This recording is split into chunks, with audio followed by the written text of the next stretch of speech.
గుమగుమల వంటలే వంటలే తెరకొట్టే కారం రంగు రుచి ఆచి కారం పొడి. మొంతా తుపాన్ ఉత్తరాంధ్ర, తూర్పు గోదావరి, అంబేద్కర్ కోనసీమ జిల్లాలపైన ప్రభావం చూపింది. భారీ వర్షాలకు వాగులు వంకలు ఉధృతంగా ప్రవహిస్తున్నాయి.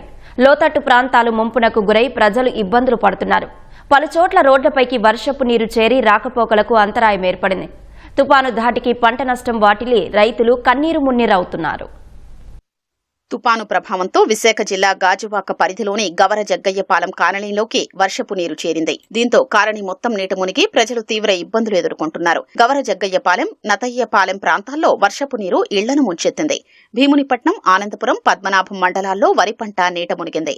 తుపాన్ తీవ్రతకు అల్లూరి జిల్లా విశాఖ కిరండోల్ సింగిల్ రైల్వే లైన్లో టర్నల్ నెంబర్ 32A, చిమిడిపల్లి, బొర్రాగుహలు రైల్వే స్టేషన్ల మధ్యలో ట్రాక్ పూర్తిగా దెబ్బతింది.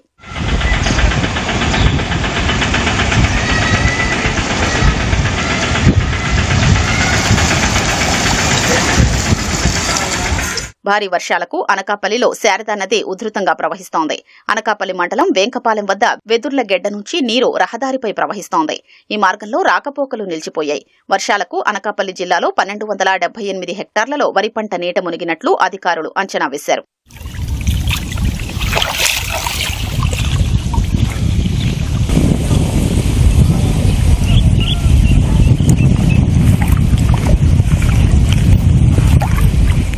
విజయనగరం జిల్లా రాజాం నియోజకవర్గంలో వర్షాలకు గెడ్డలు, వాగులు పొంగి పొర్లుతున్నాయి. రెల్లిగెడ్డ ఉధృతితో సిరిపురం, పొందూరు గ్రామాల మధ్య రాకపోకలకు అంతరాయం ఏర్పడింది.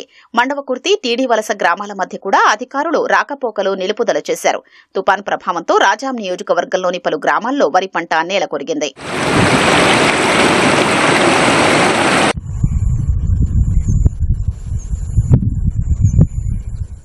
పార్వతీపురం మన్యం జిల్లా సాలూరు మండలంలోని ప్రాథమిక ఆరోగ్య కేంద్రంలోకి వర్షపు నీరు చేరింది.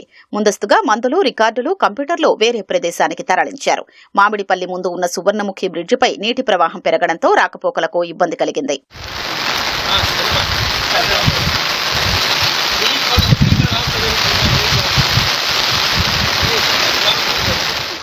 తుపాన్ ధాటికి తూర్పు గోదావరి జిల్లాలో వరి పంట పలుచోట్ల నేల కొరిగింది. జిల్లాలోని 17 మండలాల్లో 6170 హెక్టార్లలో వరి పంటలు నీట మునిగింది. పంట చేతికొచ్చే సమయంలో నష్టపోయామని రైతులు ఆవేదన వ్యక్తం చేస్తున్నారు. పాలమూరు, మహేంద్రవాడ గ్రామాల్లో నీట మునిగిన పంట పొలాల్ని అనపర్తి ఎమ్మెల్యే రామకృష్ణారెడ్డి పరిశీలించారు. పంట నష్టంపై సీఎం చంద్రబాబుకు నివేదిక అందించి రైతుల్ని ఆదుకుంటామన్నారు.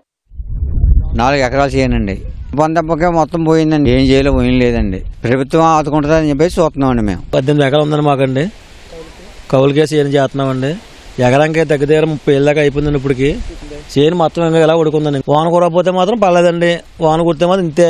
ఒకవేళ వాన కూర్చున్నా కదండి ఎకరానికి దగ్గర 10 ఏళ్ళ దాకా అవుతుంది. పెట్టుబడి దీనికి కుయినాకండి. మా చేను ఇలా నష్టపోయిందండి. మరి దీని పరిష్కారం ఏమైనా చూపెడతానని అడుగుతున్నాం. అంతేండి. మొత్తం పడిపోయిందండి. నీరు కూడా ఎక్కేసిందండి. ఈ నీరు పోనాక కాళ్ళలో కట్టేస్తున్నామండి. అయినా మరి పైనుంచి రాకపోతే ఏమైనా నీళ్ళు లాగితే లాగుద్దండి. ఇంకా లేకపోతే మళ్ళీ కానీ వస్తుంది. ఇంకా కొయ్యక్కర్లేదండి. అదండి గవర్నమెంట్ నష్టపరిహారం ఇవ్వాలండి. మరి ఆ మిల్లు కాడేమో తీసుకోవాలండి. దాన్ని వెళ్ళిన తర్వాత ఇంక తీసుకోకపోతే మేము చేసేది ఏమీ లేదండి. 8 ఎకరాలు కౌలు రైతులండి. నేను బోళ్ళంత పెట్టుబడి సేల్ శుభ్రంగా పడిపోయి అప్పులతో ఉన్నామండి. మేము గవర్నమెంట్ ఆదుకోవాలి, మాకు సాయం చేయాలండి. మాకు లేకపోతే మేము ఏం చేయాలో అర్థం లేదు. లేకపోతే ఏమైనా తాగాలి అంతే.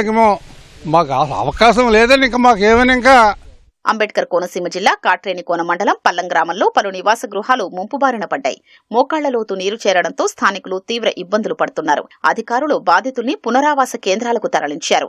ఎంపీ హరీష్ బాలయోగి, ఎమ్మెల్యే దాట్ల బుచ్చిబాబు గ్రామంలో పర్యటించారు. బాధిత కుటుంబాల్ని ఆదుకుంటామని భరోసా ఇచ్చారు.